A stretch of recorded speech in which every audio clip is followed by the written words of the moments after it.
Being a marketer's no sweat. You just have to manage dozens of channels, launch hundreds of campaigns, score thousands of leads, and okay, fine, it's a lot of sweat. Unless you have HubSpot's AI-powered marketing tools to help you do all that and more. Get started at HubSpot.com/marketers. My dad works in B2B marketing. He came by my school for career day and said he was a big ROAS man. Then he told everyone how much he loved calculating his return on ad spend. My friends still laugh at me to this day. Not everyone gets B2B, but with LinkedIn, you'll be able to reach people who do. Get a $100 credit on your next ad campaign. Go to linkedin.com/campaign to claim your credit. That's linkedin.com/campaign. Terms and conditions apply. LinkedIn, the place to be, to be. This is a Rogue Media Network podcast.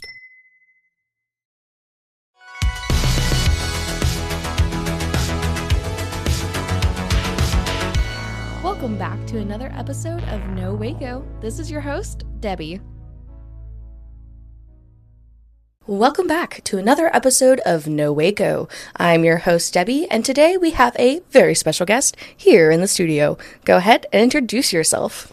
Well, Debbie, my name is Dan Moroso, and my wife, Robin, and I have the good fortune of being the proprietors of Moroso Italian Ristorante, which is an authentic Italian restaurant located on Bosque Boulevard in Waco. We've been open there for, we are going on 8 years now. Wow, that's amazing. Yeah. And we're here today to talk about an exciting new addition. Tell me all about it. Yeah, we're really excited about the newest addition to the family. So in the Market Square Shopping Center, where we're located at it, right across from the Extraco Event Center, the restaurant, Moroso, is there. And now, just across the breezeway, we have opened up the first authentic Italian coffee shop, cafe. And we're super thrilled about it because we're bringing in a very special coffee. We're bringing in Ely, and ILLY. Ely is Italy's #1 coffee. Wow. It's the top dog in Italy. And, you know, Italians are very particular about their coffee. We love the fact that we're engaged with Ely for a couple of different reasons. First, when I reached out to Ely several months ago, it was cricket. I never got a reply. And I thought, well, maybe they don't see Waco as a big enough city for them to get involved in. And so I kept petitioning the company until one day I got a hold of a gentleman at Ely headquarters in New York City, and I explained to him who we were and, you know, as far as the restaurant. And then I talked to him about Waco and about the fact that, Waco is a thriving and growing small city with a lot of really cool stuff. I mean, at the tip of the iceberg, you've got the Chip and Joanne and all of their podcasts and all their shows and that they do. But it's slowly becoming a very trendy spot. It's the #1 destination in Texas right now. And so I think I piqued the interest of the Ely company. And a month or so later, I got a call. And I was super excited. They said, we know who you are. We know about your restaurant. We know about Waco. And we would like to have a first-time presence in Waco. We'd like to work on getting that together with you. And so I'm just ecstatic. I love that. Because this is the coffee, Debbie, that comes from northern Italy, and it's in a province. You know, there's so many different provinces of Italy, and in the very north and in the very northeast, there is Friuli, Venezia Giulia. And so that province, to the north is Austria, to the south is the Adriatic Sea, and to the east is Slovenia, or one of those. It used to be Yugoslavia years ago. And so we're all the way tucked up in the north, which is where the Dolomite Mountains are. My family is from that area. Wow. And ironically, in Trieste, which is the city, the capital of Friuli, that's the home of Ely. Wow. And so Ernesto Ely and his family for generations have been creating this wonderful coffee.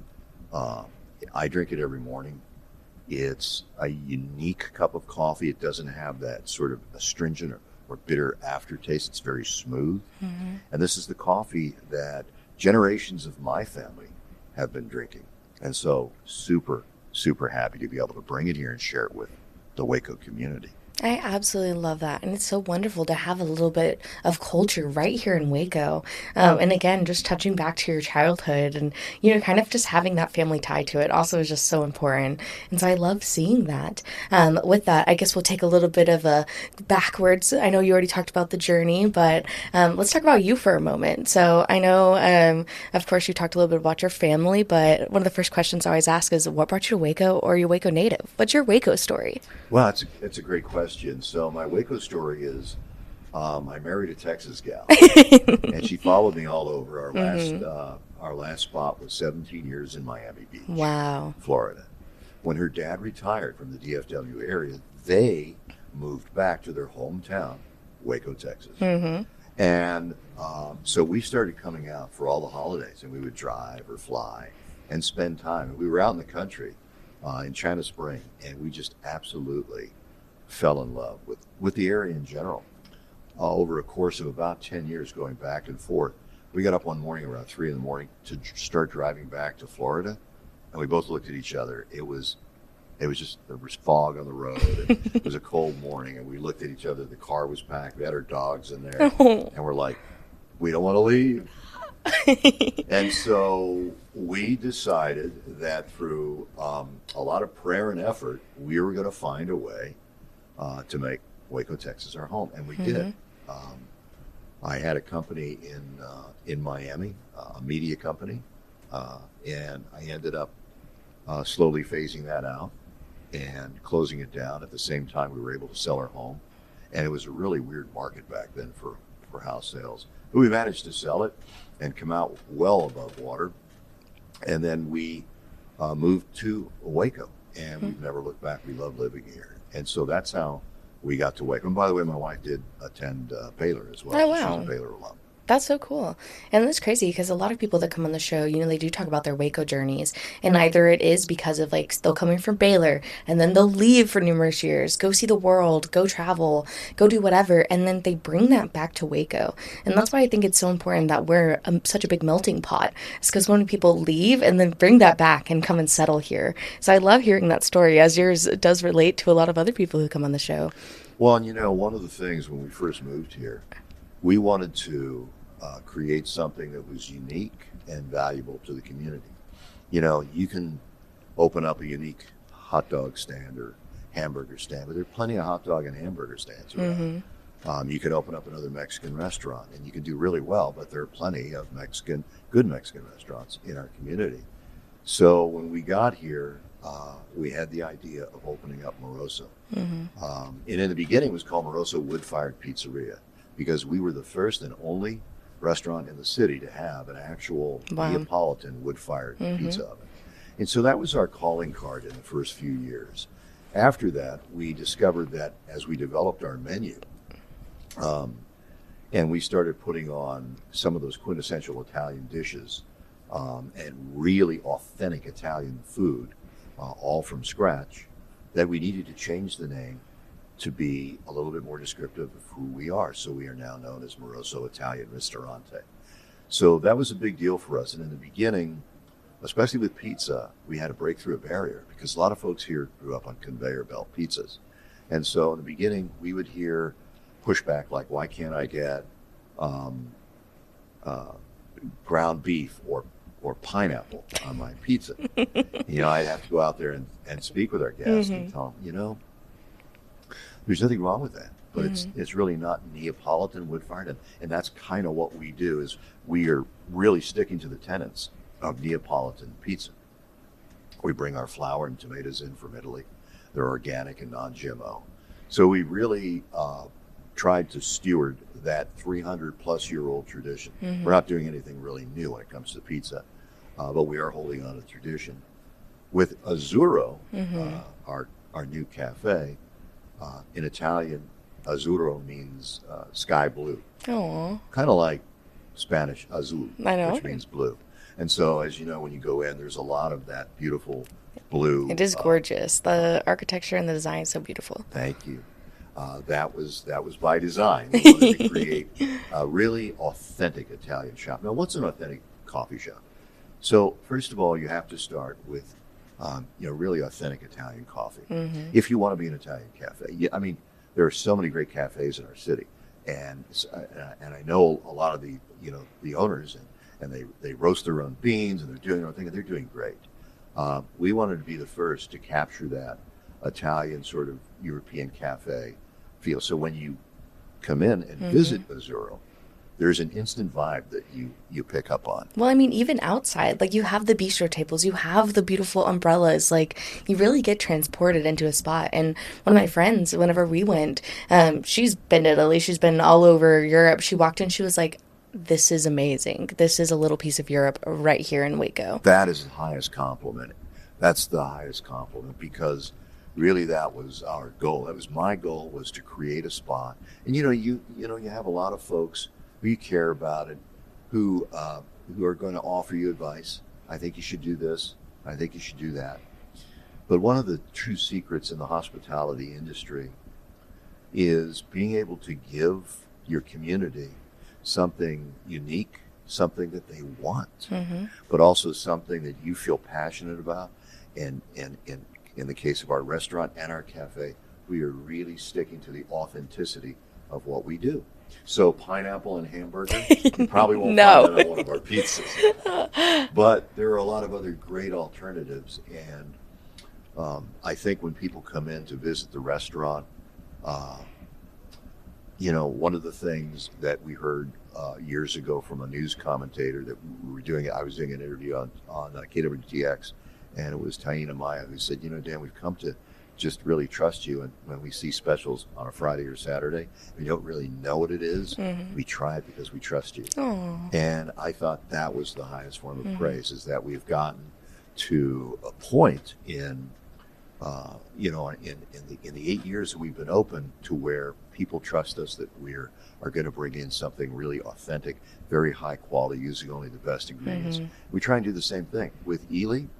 One of the main reasons I was so excited to work with this company, aside from the fact that it's my favorite coffee, aside from that, is Ely has been named one of the top 10 most ethical companies in the world. And that means a lot to me, because whether you're working with a local vendor or, in this case, an international vendor, Ely Coffee is in 140 countries around the world. It's important that I work with a company that's ethical, because we try to be very ethical in what we do in the restaurant and the coffee shop and with our team members. And so that has to extend on to the relationships we have with our vendors. And then the other thing that blew me away was, we hear a lot today about sustainability. Ely's sustainability record, you can Google them, look them up. They have received international awards and many times over for their sustainability. When people go and buy coffee, they'll go to a coffee plantation and say, hey, we like your coffee. We want to bring this coffee to the rest of the world. We'd like to broker the coffee for you. The coffee farmer is in agreement and says, okay, fine, great. The broker takes a percentage of that fee. So in other words, the farmer has to pay a percentage of what they would be making to the broker. That's their fee. That's just the way of the world. It's the way commerce is conducted. Ely and their sustainability program has a completely different model and mindset. It's really about giving back to the farmers. It really is. First of all, Ely only selects from the top 1% of Arabica beans on the planet. If you're not in that top 1%, you're probably not going to get a visit from Ely. But when Ely finds you and they love that Arabica bean that you're making, usually in Colombia or Central America, Guatemala, the higher elevations where the better quality beans are found, they will come in and ask the farmer, we love your bean, we consider it in the top 1%, we would like to do business with you. Would you be interested in Ely buying your coffee? The farmers say, yes, we would. And Ely says, okay, we've got a little different strategy. First of all, there will be no broker. We'll buy directly from you. So the brokerage fees you keep. So that's for your family and for your workers. Then they'll ask them, what do you need? And typically the farmers will say, well, we can't get women to work. Why not? Well, they have children and nobody is there to watch their kids. So Ely will come in and sponsor a daycare center. I love that. So now the women can come to work, the children can be attended to, and they can all be kind of together. Typically, the farmers will say, we really need health, like dental and medical. Our people can't really afford that. We don't have facilities nearby. So Ely will come in and say, okay, once a month we'll drive our medical vehicles in, and we will have doctors attend to your people, your workers, your farm workers, and also dentists. Wow. So that's the beauty of Ely. It's really about giving back and helping the farmers. And, if I'm selling you a cup of coffee, I want to know that, nobody has been put through a hardship to get that coffee made. And in fact, that they're being helped by this incredible company, Ely. Wow. I love that. And that's so amazing getting to bring a little piece of that to Waco, Texas. So getting to do that, I'm sure in itself was a feat, as you mentioned, but it's beautiful to get to see. And I hope that, other businesses and other organizations, kind of go on the same sustainability path, especially here in Waco, as that is so important to our community, and especially continuing as we continue to grow. With that, you guys have only been open a month. So tell me what that's been like. Oh, wow. So yeah, we trained for almost a month with our baristas. Wow. And we've been extremely fortunate in having not only a great team over there, but great leadership. Blair McCoy is she's part of our management team. Shout out. I've been talking to her. She's amazing. Yeah, she is amazing. And Blair brings just a wealth of knowledge in coffee management and operations. We couldn't do it without her. She's just, it was just perfect timing. And so we have her to thank. And also my wife, Robin. Blair and Robin worked so well together. And they really did a lot of the planning and formatting. The decor on the inside, largely Robin. I picked the tile out on the backsplash, which is really cool. It comes from Spain. It's kind of got that Mediterranean look. But Robin did everything else in terms of the wallpaper and the furnishings and everything inside. We're really proud about how it finished out. It was an old, rundown travel agency with shaggy green carpet. I would never believe that walking in. Yeah, and we just gutted it and made it a whole new scene. The first month has been very encouraging for us. We're getting people from all over the community that are coming in for the first time, and I'm actually seeing that wow experience. Wow, the coffee itself is super smooth. It has a nice bold flavor to it, but it's super smooth. In fact, when our coffee rep, Greg Torres, came up from Houston one day during the practice, he dialed in the machine and made Blair her first cup of espresso coffee, and I was there, and I forget what she said. She took a sip of it and she said, "Wow, I never knew espresso could be so smooth." This is coming from a lady that's got a lot of experience in this sector, and so that was very encouraging. And so the first month, we've actually had to buy extra tables and chairs for the outside. Of course, it's a time where, as a chef, I'm looking at also the food that we're producing, and I want to tweak it and make it better. And if something isn't selling, get it out and get something in that people like. So now we're doing fresh pastries baked every morning, egg bites. We're doing salads. We're doing scones. We have an amazing blueberry muffin. It's so good. But we also have a gluten-free version of that, which I actually like better than the non-gluten-free. It's that good. I'll have to tell my gluten-free friends. Yeah, we've got gluten-free options there. And so there is food there. We have Italian sandwiches, and but the primary theme there is the coffee. I was going to say your menu is quite extensive. It is extensive. It took me a minute to decide, but I got the mint, the mint chocolate, yes, and it was so good. Yeah, I'm not a sweet coffee drinker. I drink drip, but I tried that. I'm like, I can get used to this. So right now the board is very full. It's very full.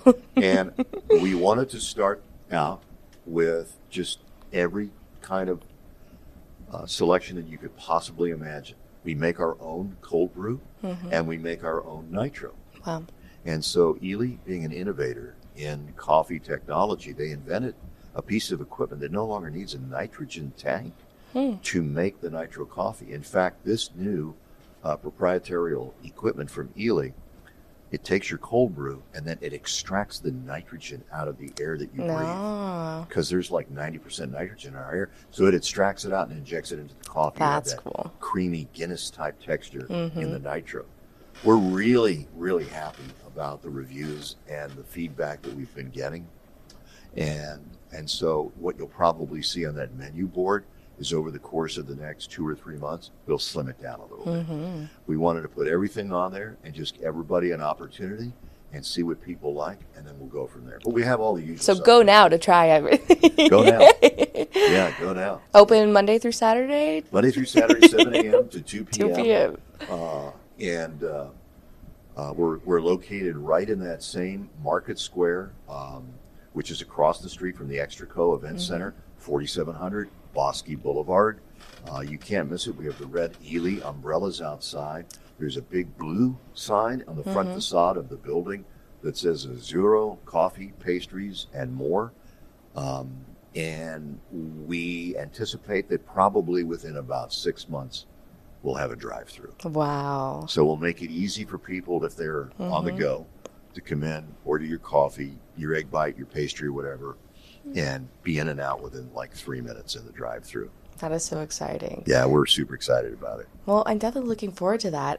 With that, of course, let's take a quick commercial break and we'll be right back.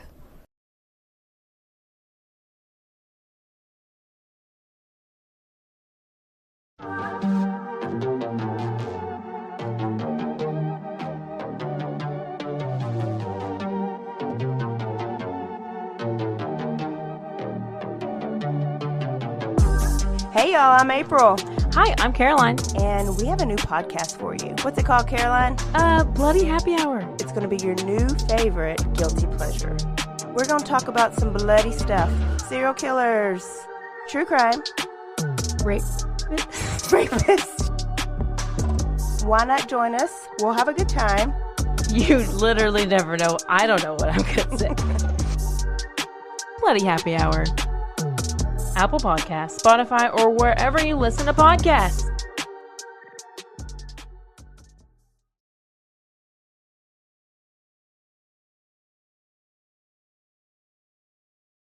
And we're back. So we're just talking about your little shop and how beautiful it is and where we can find it and all of the exciting menu items that you definitely have to try now before they start getting weeded out. But one of the first questions I love to ask when you get back from break is, what is something you would like to see more of in Waco? Great question. So, I spent most of my life in the broadcast industry. And now I'm in the hospitality industry.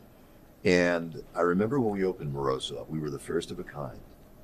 And I remember folks in the community here, the folks from Heritage Creamery, Blake Batson and his guys, Corey McIntyre, who at that time just had a truck, a mobile thing. But he now had, he's now the chef and owner of Milo as well as Red Herring. And, just a small group of other folks that were like-minded that came and welcomed me to this community almost 10 years ago when I first started and encouraged me. I didn't know anybody here, and encouraged me. And I immediately realized this is a special community. I love that. And now these people, like Corey, for example, they're all very successful today. And we maintain a great friendship. We have a great friendship also with the folks over at the Butcher Cellar. The Folleries. We had Alejandro come on. Oh, yeah. So he's been on the show talking about it. What I am so happy to see is a community where restaurants, owners, chefs, we can all encourage each other, love what we all do, but also love what others are doing, and understand that, there is strength in numbers here. I would love to see more authentic cuisine come into Waco. I would like to see a really good Thai, when it comes to Asian food, really good Thai. We don't have a good Chinese restaurant here in town. I'm just waiting on that hot pot one day on Valley Mills. Yeah, or really, really good traditional Vietnamese food, not just banh mi, but you know, all the accoutrements, so Asian cooking. Love to see a great German restaurant open up here. I was born in Schweinfurt, Bavaria, so maybe one day Oh, we'll yeah? see. I would love that. Wow, Schweinfurt, I know it. I lived over there for 6 years. And I love the food, and especially in Bavaria. I mean, if somebody would come in with that kind of the sauces, the cream sauces, the pork and the beef that they do there is phenomenal. I mean, Waco is now a city to be reckoned with regard to culinary. And I'm so happy that we could be on the ground floor getting into this. In some small way, I'd like to think that we have helped contribute to the diversity that we now experience in the culinary sector here. Yeah. And I think that rather than opening up more corporate fast food drive-throughs, I'd really like to see more locally owned and operated restaurants that have some sort of authentic cuisine. I love that, and I hear that too from a lot of people. Like, I mean, obviously myself, I am a foodie, so yes, I do want to see more food options, but it really is about the small businesses that make our community so unique.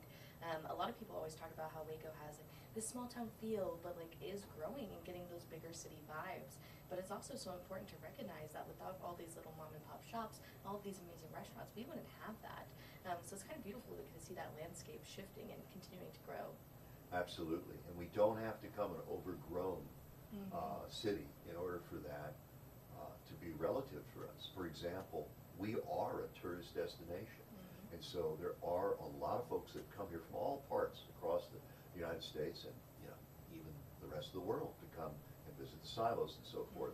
And when those people come in, we should have the options, for them to be able to dine here, as well as for our local residents who want, I mean, I'd like to go out one night and have German food and maybe the next week try some, really good Vietnamese food. Yeah. Variety is what it's all about.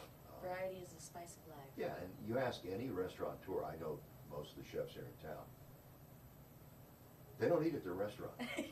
I don't eat at mine. I rarely do. And why? Because we're used to it, we get it, it's there, it's every day. We want to get out and try somebody else's food and experience that,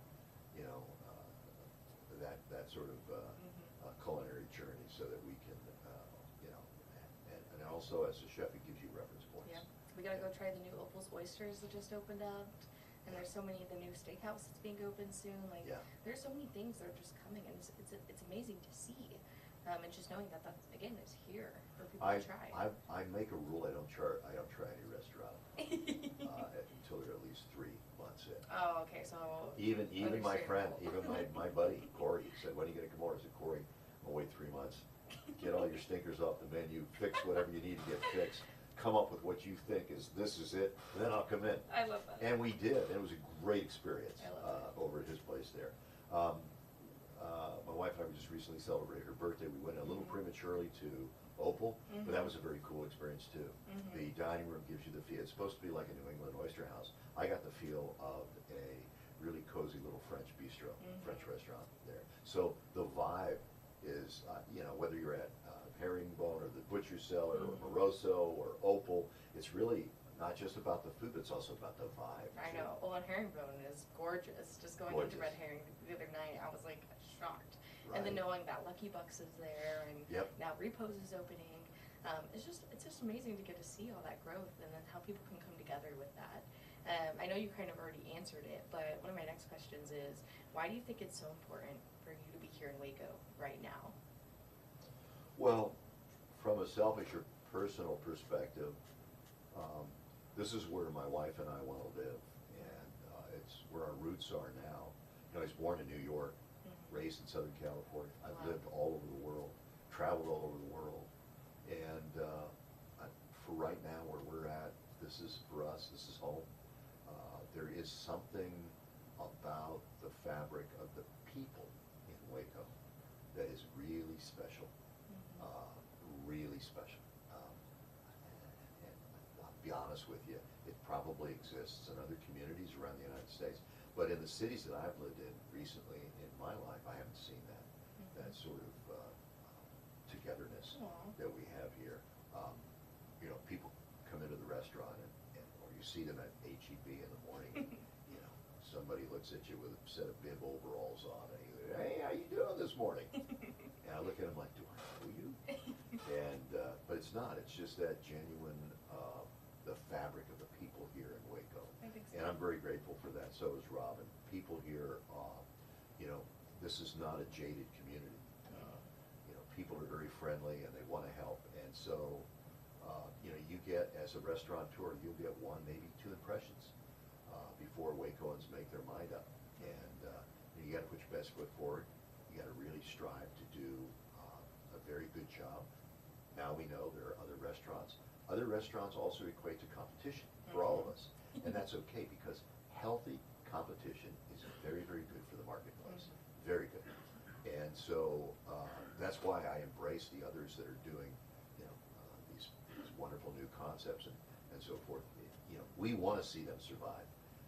We don't want to see them fail. We want to see that that local family business structure survive in our town, because really that's the backbone. Any great restaurant anywhere, you know, it's really about the family and it's about the backbone.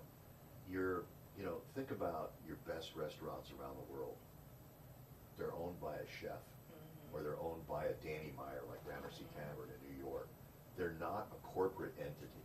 Yeah. And the reason for that is that there's so much passion involved and you know, instilled in those operations. The same is true for Moroso and Azzurro. Yeah. We're very passionate about what we do. I love that. And that's absolutely amazing. Just, again, touching back to the community aspect of it. It does sound like, you know, there is this togetherness, and it's just so beautiful to see. Is there anybody you would like to shout out that's kind of helped along this journey? Of course, I know you already shouted out your wife, and of course Blair, but is there anyone else you would like to kind of shout out? So, yeah, I think that first and foremost, I want to thank the wonderful clients that we have come to know and love over the years. Some of them have become personal friends of ours. And I want to thank them for their continued support for 8 years at Moroso, and now their interest and support at Azzurro. We can't do it, we couldn't do it without them. And in particular, Debbie, COVID was just an awful scene for us. We really didn't know what the future held. And so it was really a touch and go. You know, I mentioned Corey McIntyre. He and I had many discussions.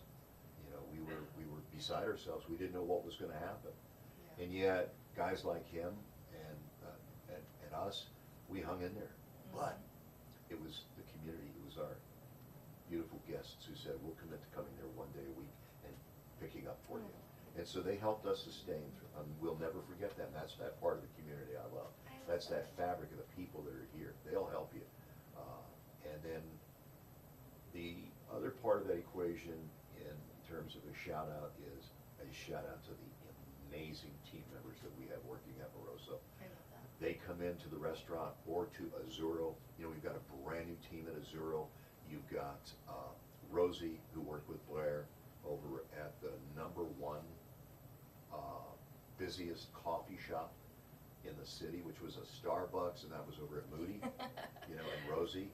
And so then we've got Miss Sherry, we've got Caitlin, and we've got Jason, and we've got, let's see, who else? Caitlin, oh, Ethan. And so that's our new team at Azzurro. They are absolutely killing it, man. They're doing a great job. Their personalities, their congeniality, they're forging relationships with people. And then the team at Moroso, for years, you know, in the back of the house, our kitchen manager, DJ, we, you know, he was a TSTC student. You know, we've been training him at the restaurant, and now he's got his own wings, his own set of wings, and he's carrying us through. Couldn't do it without him. So really, our team members are so valuable to us. We really do think they're part of our family. I love that. That's absolutely amazing. And now, of course, it's time for you to plug yourself, where we can find you, find more information about you, all the things. Okay. Well, it's simple. If you want to find out more about the restaurant That's Moroso Italian, Ristorante. We're on Facebook, we're on Instagram, our Moroso Italian, and then Azzurro Waco, Azzurro. It's 2 Z's, 2 R's. Azzurro Waco, Facebook, Instagram. We have a website, azzurrowaco.com. Check it out. And then we're also on TikTok, I believe, as well, for Azzurro. Okay. Yeah, I caught. We're getting on that TikTok game. Getting on that TikTok. I have no idea what that is, but I know that we're there. We have a presence. So yeah, that's where we're at, and we're conveniently located on Bosque Boulevard, right across from the Extraco Event Center. There's a beautiful fountain, water fountain out front, which adds to the charm of the little center there. Where you can take some cute selfies. Yeah. 100%. And yeah, we would just like to invite all of the wonderful folks that are listening to this podcast today to come out and give us a shot, especially our new coffee shop, Azzurro. We think it's something you will definitely fall in love with. I love it. And I have already only been once, and I can't wait to go back. Awesome. And last but not least, is there anything else you would like to share with our listeners today? We, at the restaurant, we are fully engaged now in our fall and winter menu, so we have some new items on the menu there. One of the newest items at the restaurant is a slow braised short rib over creamy Parmesan polenta. Okay. And that, for the cooler nights, that's going to be the ticket right there. We continually change our menu through the seasons. So winter time we'll put more heartier stuff on. We bring in our soups and that in the winter. We are going to be bringing our San Marzano tomato soup from the restaurant over to Azzurro when it gets just a little bit cooler outside. And then, folks can have that wonderful soup. I'm a soup girl. So yeah, me too. I love soup. Yeah. All right, perfect. Well, thank you so much for your time today. I definitely appreciate you coming all the way downtown to join us on the 21st floor of the Alico building. We just really appreciate it, and we love everything you're doing, and we can't wait to see this grow and continue on in our community. Thank you so much, Debbie. It's been my pleasure, and I want to thank you for inviting me here to come and share.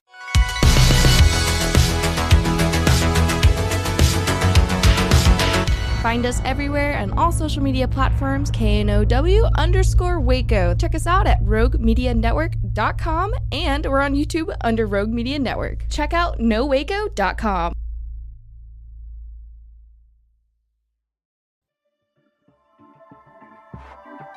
This has been a Rogue Media Network production.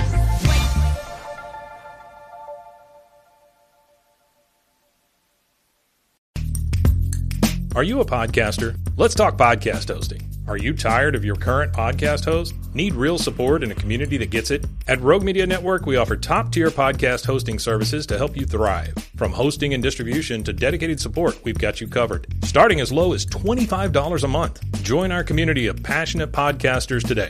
Contact us at hello@roguemedianetwork.com.